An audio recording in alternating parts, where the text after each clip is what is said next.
Do-do-do-do-do.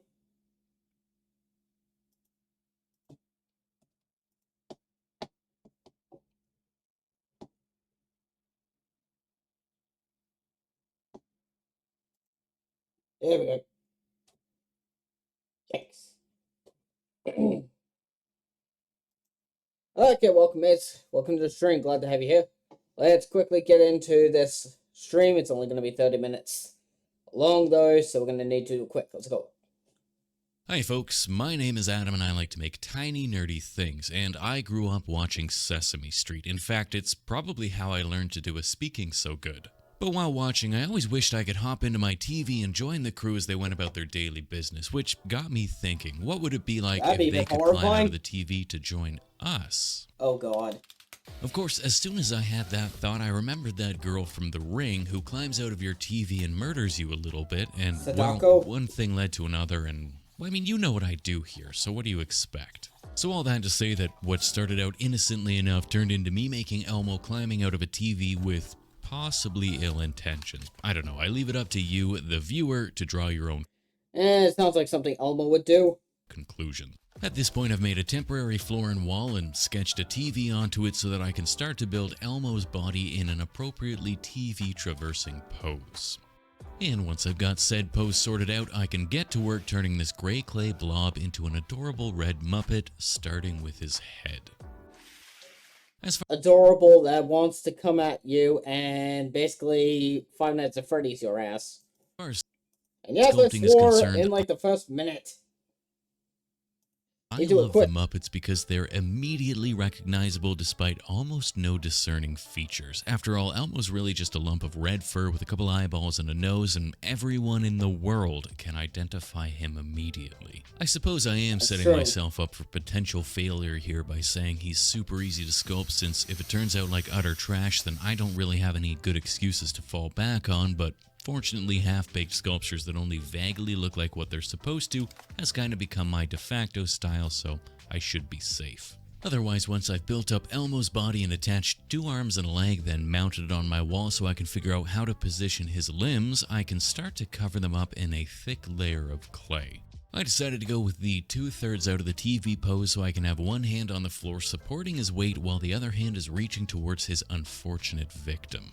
Oh, Speaking great. of which, once the bodybuilding is done, it's time to make those hands. These start as little balls squished flat into which I can cut some little digits. Some pinching and pulling will shape said digits into fingers, and, well, that's kinda it. These are then ready to be fit onto the forearm stumps, Definitely looks like a glove. with the left hand splayed on the floor and the right hand reaching forwards. And his foot is an even simpler oblong blob stuck onto his leg. Finally, with the foot in place, it's on to the inferring process. Now, over the course of my 4-year tenure as a YouTube sculptor, I've tried a lot of different methods for making fur. Some have been good and some have been not good. Of course, I never remember how I did them, so every day is a new attempt. I could always go back and rewatch those videos, but I don't know, that feels weird. Like, do you think Taylor That would take a lot of time.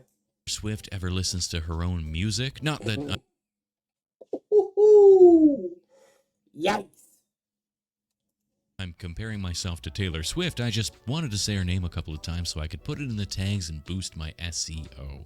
However, with the fur finished, I can add the final finishing touches, which will turn Yeah, I'm not gonna do that. Alright, I'm not gonna put Taylor Swift's name into my tags or anything like that. I'm just gonna leave it.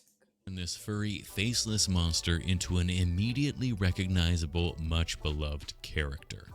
And with that, Elmo Those eyeballs and nose look like something else when he was putting them on. sculpting is done, so it's time to make a TV. I want to give my TV a backlight to provide some lighting to the scene, so I've got a little sheet of Perspex to size, and to build the frame for the TV, I'm going to use this MDF sheet that is the exact same thickness. This isn't important at all, I just think it's a fun coincidence. I was originally going to go with an old school CRT TV that would give me lots of room to fit the lighting, but I thought it might look a little bit more interesting if Elmo was climbing out of a proper flat screen. So I've got a piece of MDF to size, drilled a couple holes for Aww. It would have been funny to have seen like an old school, like full of nostalgia.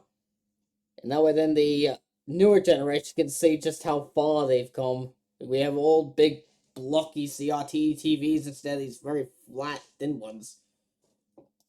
for wiring, then attached a picture of Sesame Street that I found on the internets.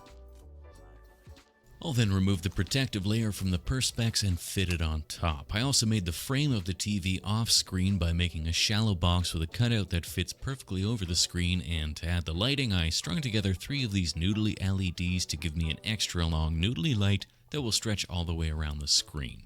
Again, totally coincidentally, the lights are the exact same thickness as the Perspex, so a little hot glue will keep them in place around the perimeter, and I can run the wiring through the back of the TV into those pre-drilled holes. Then the back can be press fit into place, and I can test the wiring to see how my TV looks. And it looks pretty good, but it's not quite what I was going for. While it is hella spooky looking, I kinda wish the lights were cool white instead of warm white, and while I don't have any cool white lights, maybe I can fake it. I removed the back and Perspex, then using a transparent blue ink, I gave all the lights a light dusting of blue in the hopes that it would tone down the warmth of the yellow. It kinda did, and it looks way better on camera, but in person it was too dim and tinged a little too green, so I ended up wiping the blue off. Instead, I'm gonna lean into the yellow, but try and diffuse it even more, which means frosting my Perspex.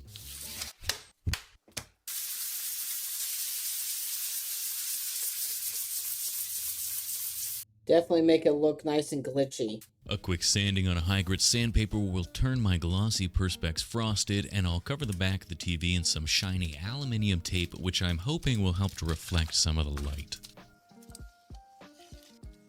I'll then attach another picture to the front of the Perspex and put everything back together. The frosted glass will help to diffuse the light more evenly across the surface, lighting up even more of the picture, making it look a little less spooky, but a little bit more like an actual TV.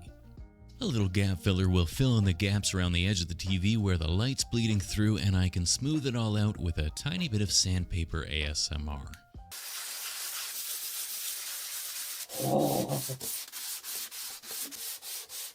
Finally, I can attach the TV to a little base. Of course, because I made Elmo reaching down with his left hand, I need to raise the TV up a tiny bit, so I made this little TV bench off camera. With that, the TV and accompanying bench are built and ready for some paint. I'll start by priming everything black. Once both the TV and the bases are black, I'll then base coat the base in brown, then add some variation by swiping a couple different shades across the surface, making it look like cheap, fake wooden MDF furniture, which is exactly what it is. As for the TV, it's just gonna stay black, but I want it to be a glossy, plasticky black, so I'll blast it with a high gloss varnish. Otherwise, that's the furniture finished, so it's on to painting Elmo. And in a shocking twist to no one, Elmo gets an all-over base coat in red. I'll then follow this in a series of progressively lighter, progressively more aggressive red. Those eyes and that nose definitely does not look like what that's supposed to be. Applied everywhere until he's got a nice fluffy red body. His mouth gets a once-over in an ultra-flat black, and I can paint his eyes and nose white, which will make painting his nose yellowy orange a little easier. Finally, using an appropriately sized ball stylus, I can add his little black pupils. I can then finally begin assembling my pieces, starting by gluing the TV to the bench and attaching Elmo to the center of the TV. Now, I found even with the gloss from the varnish, the screen's a bit flat, so I'm going to flood the surface with a thin layer of UV resin, followed by some ripples where Elmo is climbing through. And while I've got the resin out, I may as well goop up his eyeballs. With that, I thought I was finished, but I realized that this little scene fits perfectly on my rotating base, so I decided to make a foam base the exact same size. This will also give me somewhere to hide the battery pack for the TV, so to lift the base up a bit, I'll wrap a strip of foam around the rim and glue it in place, adding support where needed. I can then fill in the gaps with more gap filler before carving some parallel lines across the top to create some wooden planks, which I'll then texturize using a stiff metal brush.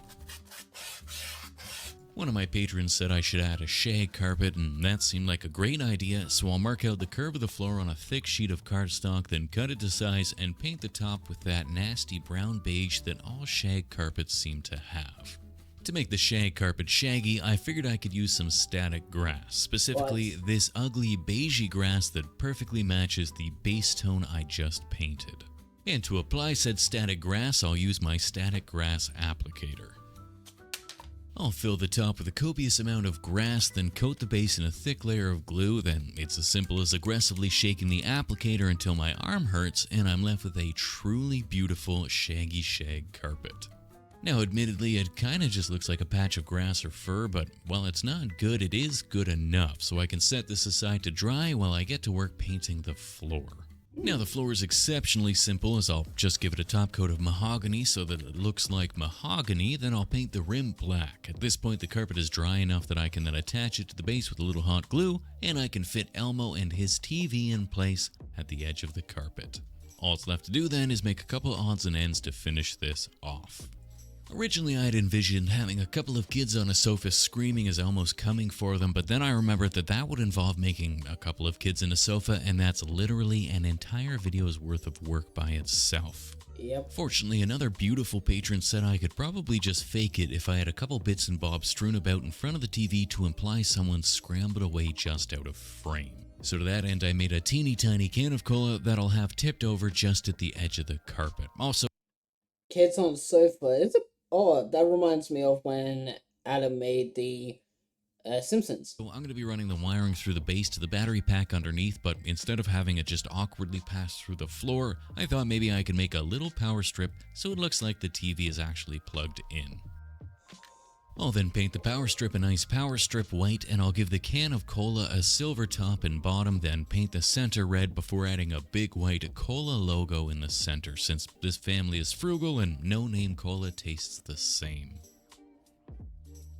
A dab of hot glue will hold my can in place, and I made a little TV remote to lay beside it. Finally, I can use this AK Interactive puddle goo to create my spilled cola. This stuff will dry hard and glossy like resin, but I don't need to actually mix up the resin, and it's already tinted a nice cola color. Finally, I'll drill a little hole in the back of the base for the TV cable, then run the cable through my power strip and secure the strip in place.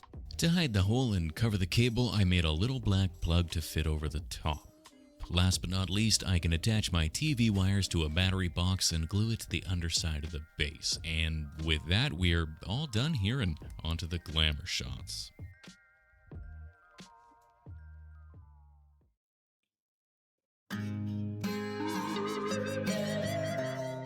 That actually does look pretty good.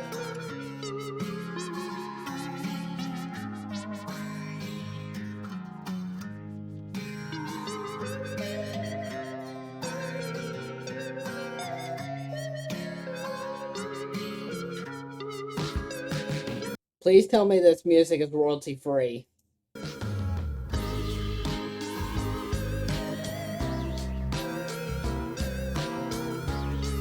Oh, Jesus Christ. It looks like Elmo is like the same size as... What's the name of that creature from that film, you know, the one that covers up its eyes with its hands and stuff?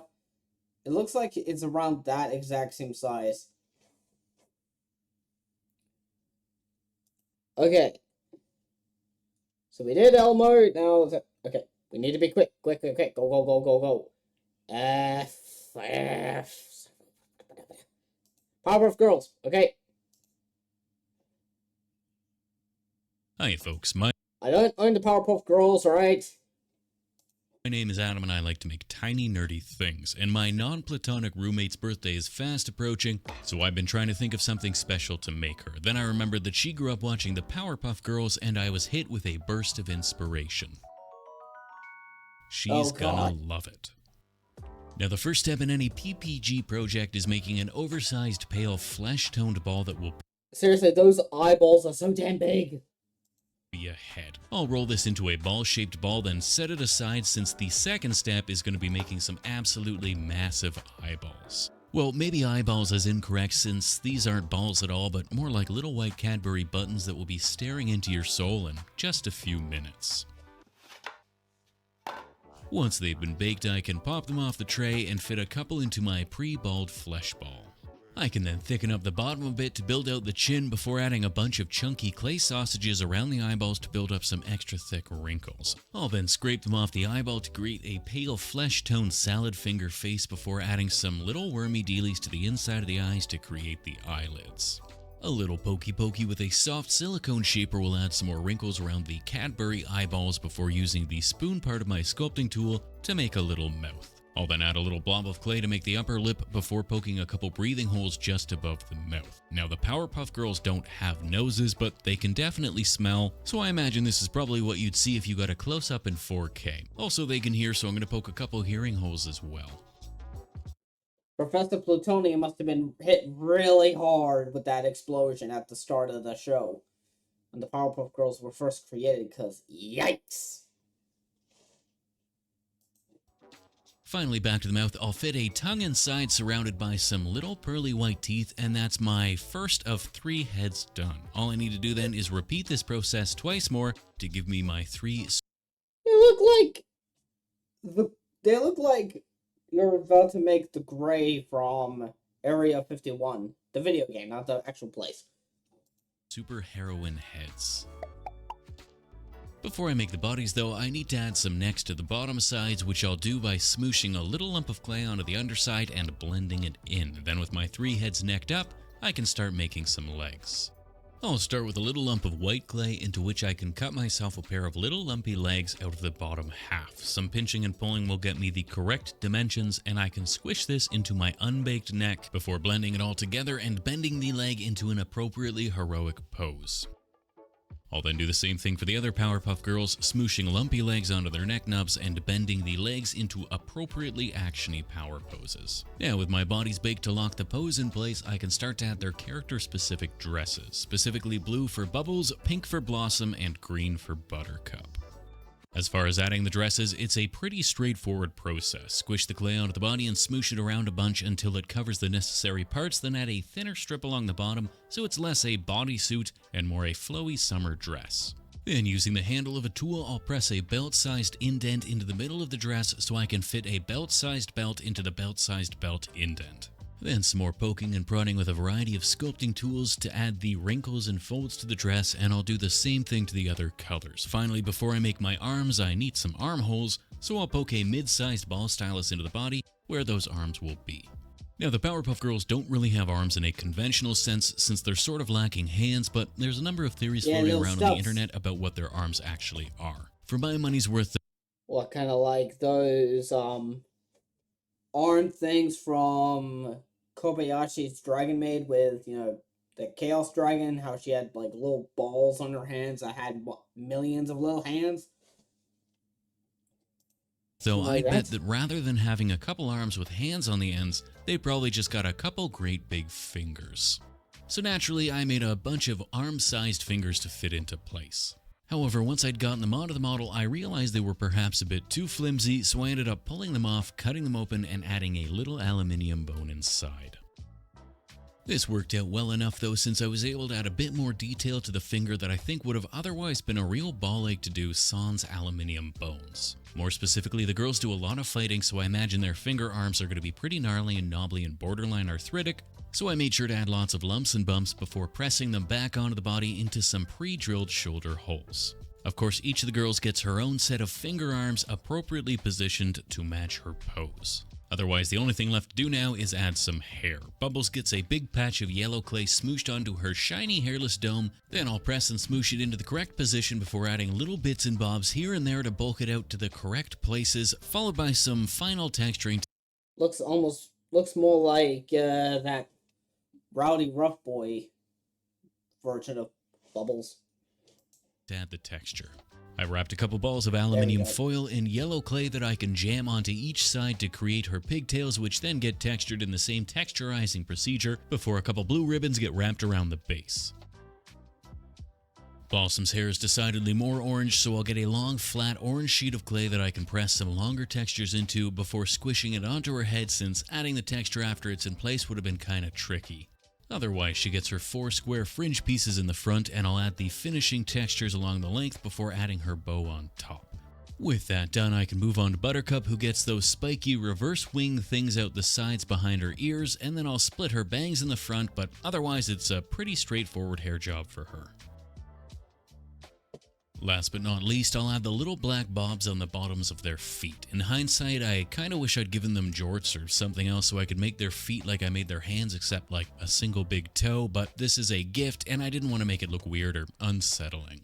With the shoes done though, that's everything in place, so all I need to do is add a little color. I'll start by adding some darker washes to the wrinkles around the eyes and mouth, then feathering it out a bit with a soft, dry brush to create some slight variation in the skin tones. I'm going to add the final wash to the recesses to help them stand out a tiny bit more, then I'll carry that same look over to the arms as well.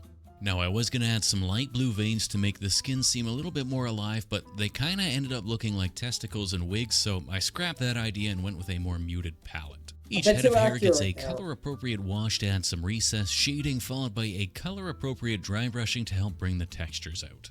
Then I'll give each of the dresses a similar style of washing with similar colors, followed by some light highlights wherever the wash was a bit too dark.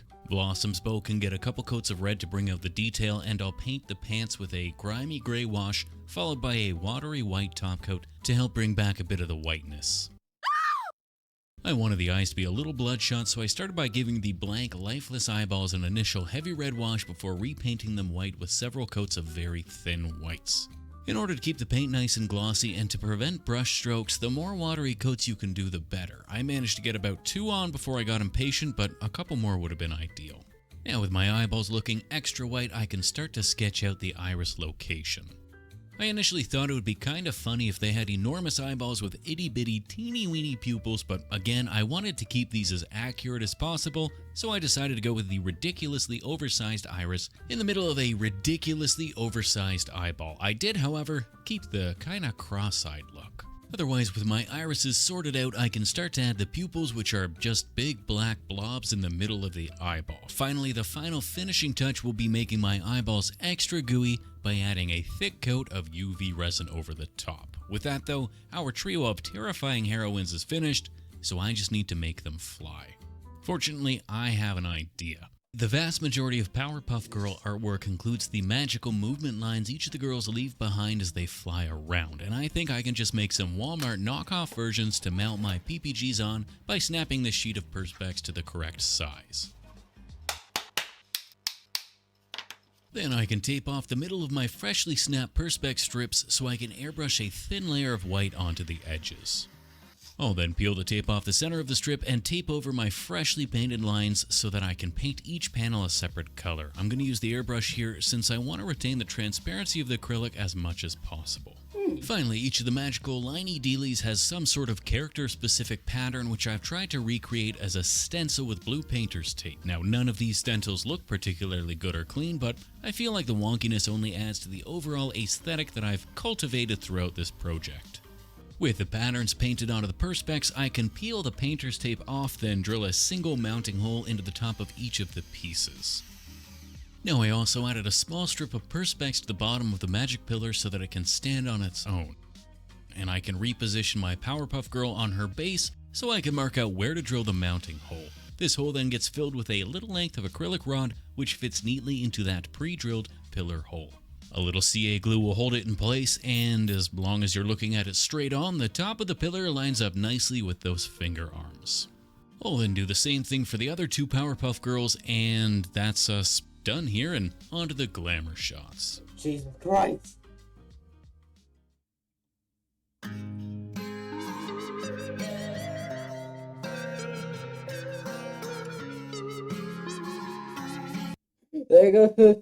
There goes anybody's childhood if they remember the Powerpuff Girls. Okay, one more. No, not Peppa Pig.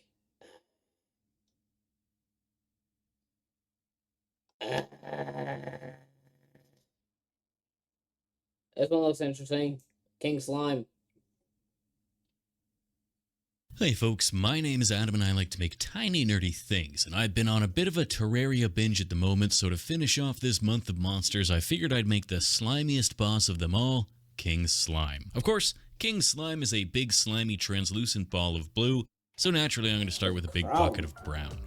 This bucket of brown is Monster Clay, which is a wax-based clay that's pretty darn hard at room temperature, but being wax-based, with the introduction of a little bit of heat, you can get a nice soupy chocolate sauce.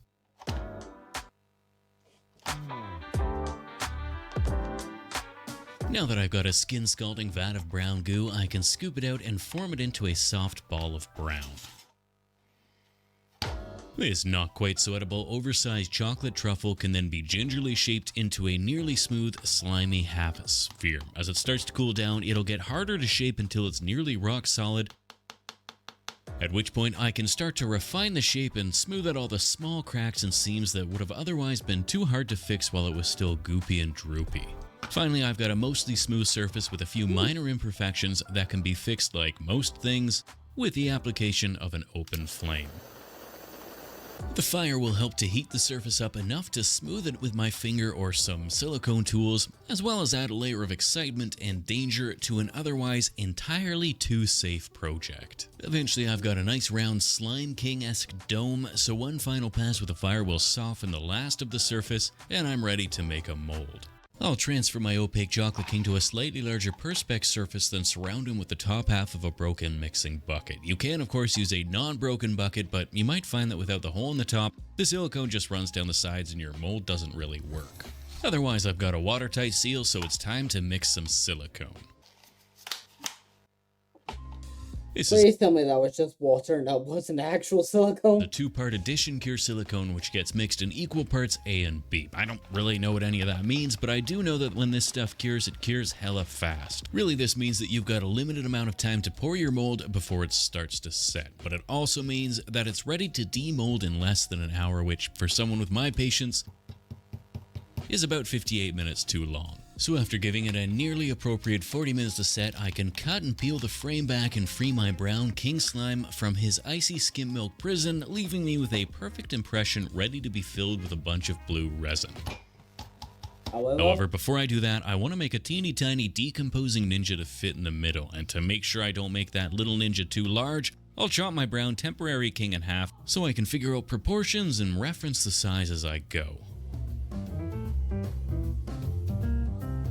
Now, if you're not aware of the lore of King Slime, you may be wondering what relevance a little decomposing ninja has. Well, apparently the ninja is a former hero who attempted to defeat the king and failed, thus resulting in a rather unfortunate ending. The decomposing bit is more of an artistic interpretation on my end. Now, in order to make a properly decomposing body that's only the size of my fingertip, I figured I'd work my way back through the levels of decomposition until I'm at the first stage. That means the first thing I need to do is make a little bony body, or a skeleton for you book-learning folk. To that end, I've made a little skull and attached a spine, then added a rib cage and some hips, onto which I can glue a pair of bony legs before moving back to the back and adding some shoulder blades, which, in turn, get a pair of little arms added onto. I wanted the body to be curled around itself in a semi-fetal position, so I've brought the knees to the waist and crossed the arms over. I can then make some little feet to attach to the bottoms of the legs, and some little hands get attached to the tips of the arms. With my skeleton looking extra spooky, I can start to build up the fleshy bits by adding lumps of light flesh-toned clay onto the bones, leaving sections uncovered to add to that decomposing look. I'll then slop a couple eyeballs in place and add a screaming mouth before removing one of the eyes, 'cause reasons, I guess. Otherwise, with the majority of the bony boy covered in clay skin, I can add the torn and tattered ninja outfit on top, which I'll do by squishing a blob of black clay extra flat.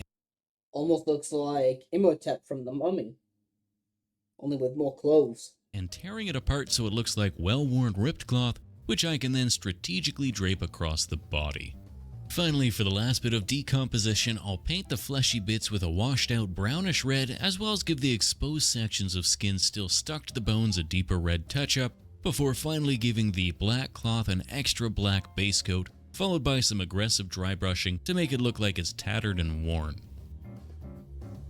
Some final checks to make sure my body fits my Slime King, and I can remove the rod rammed up his butt and attach a tiny, nearly invisible length of fishing wire, which I'll use to suspend him upside down over and into my King Slime mold. And with that, it's finally time to mix some resin.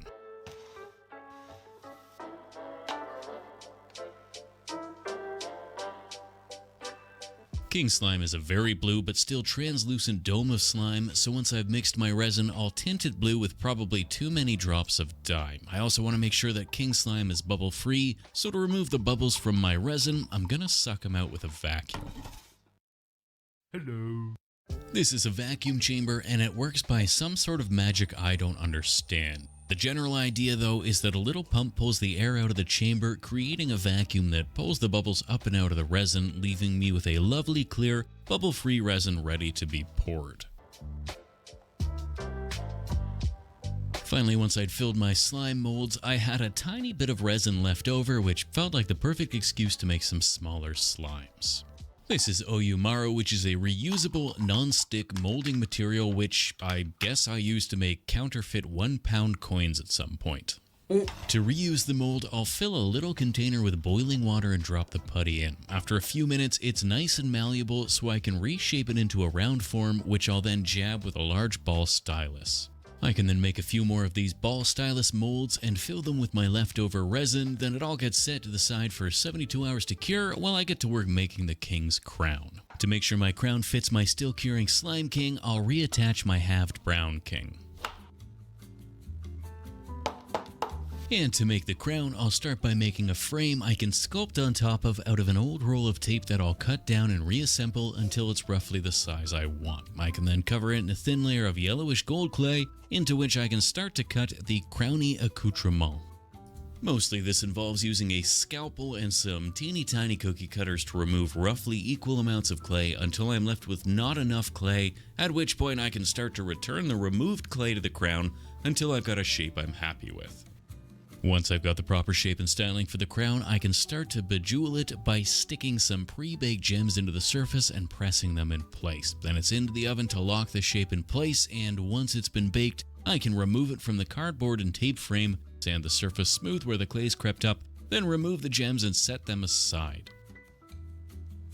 With the gems removed, I can give the entire crown a shiny gold top coat, followed by a watery brown wash to add some shading. While the crown's drying, I'll take my gems and line them up on the sticky side of some painter's tape. Then give each of them a color-appropriate glazing so they're a bit more gemmy looking before gluing them back in place on the crown. Finally, for some final shiny shine, I'll give each of the gems a coat of UV resin. And with that, King Slime's crown is finished, and through the power of editing, roughly 72 hours has passed, so we can remove the king from his mold. Because I didn't get the clay completely smooth, my silicone mold left a slightly opaque finish to the resin. You can get around this if you coat the clay in something like a varnish to ensure a perfectly smooth surface, but that means it's hard to reuse the clay. Fortunately, it's easy enough to fix by adding another layer of resin on top. I'm just using UV resin here, which is a bit of a faff to apply over a surface like this and ensure it cures clear all the way around, but at this point I've run out of time and I can't wait for another layer of proper resin to cure, so UV resin will have to do. Also, because the Slime King is a slightly wobbly dome, the little decomposing ninja inside is barely visible. I had a sneaking suspicion this would be the case, but I couldn't think of any way around it. Basically, because the dome distorts the light, it makes the image inside look wonky, and it's made worse by the fact that the Slime King dome isn't perfectly smooth either. In fact, the only section that's perfectly visible is the bottom since it's flat, and that's the only spot no one will ever see. Thankfully, I've recorded the entire process, and at this point the video is basically done, so you may as well stick around to the end. Otherwise, the little blue slimes have also cured, so I can pop them out of their little blue prisons and get to work making a base for my slimes to slime on.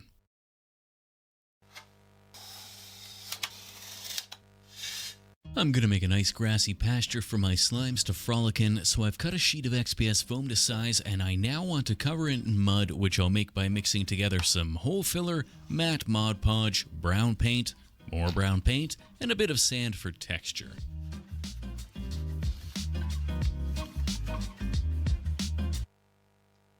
I'll then slap this onto my foam flooring and spread it out nice and thick, then set it aside to dry before realizing I probably should have painted the sides black before adding the mud. Once the mud's dry, it's time to add the grass, which I'll be doing with my all-time favorite material, static grass. This is a static grass applicator, and it's used to apply static grass.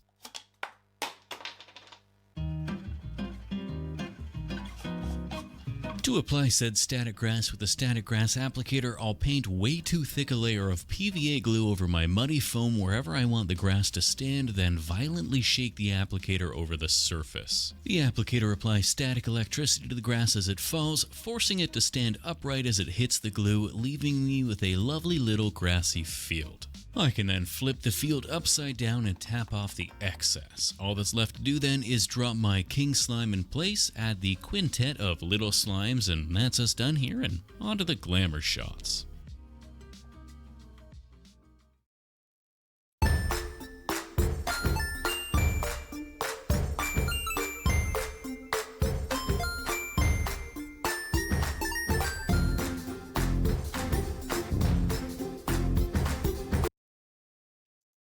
Okay, that was a pretty good time. Well, might as well go. Yep, okay. Well, mates, if you liked what you've seen, you want to see more, why not hit the follow button, Best Way Sport channel. Sorry about that, I'm still sick. Hey, if you got watching this on YouTube, like the video, subscribe while you're at it. And hey, also follow me on Twitter. And I'll see you guys in the next one.